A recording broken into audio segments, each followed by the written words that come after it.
ఇక ప్రతిపక్ష హోదా ఇవ్వాలని అడిగే వాళ్ళ దవడ పగలగొట్టాలంటూ ఘాటైన విమర్శలు చేశారు మంత్రి అచ్చెన్నాయుడు.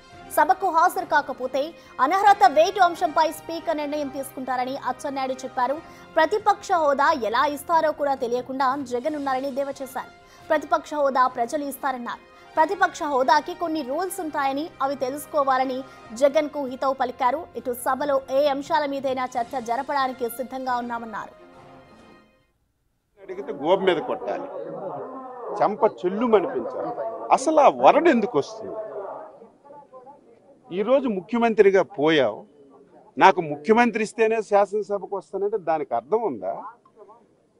శాసనసభకి రావాలని చాలా మంది ఎమ్మెల్యేలు పోటీ చేశారు, ప్రజా తీర్పులో ఓడిపోయారు.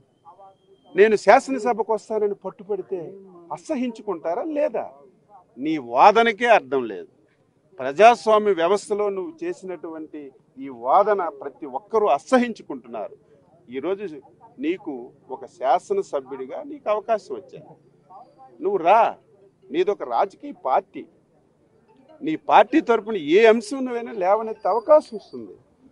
ఈరోజు మేము మీ అందరూ సజీవ సాక్షులు, 22 మంది ఎమ్మెల్యేలు ఉన్నాం. మాకు ఎన్ని అవమానాలు చేశారు మీ అందరూ చూశారు. మీడియా కూడా 5 సంవత్సరాలు శాసనసభలోకి వచ్చే అవకాశం లేకుండా చేశారు. అలాగని చెప్పి మేము శాసనసభ ఎగ్గొట్టలేదే. ప్రజాస్వామ్య వ్యవస్థలో రాజకీయ పార్టీ అంటే అధికారం ఉంటే పరిపాలన చేస్తామంటే అది రాజకీయ పార్టీ కాదు. అధికారం ఉన్న, ప్రతిపక్షంలో ఉన్న, నిరంతరం ప్రజల పక్షాన పనిచేసినటువంటి పార్టీయే అదొక రాజకీయ పార్టీ.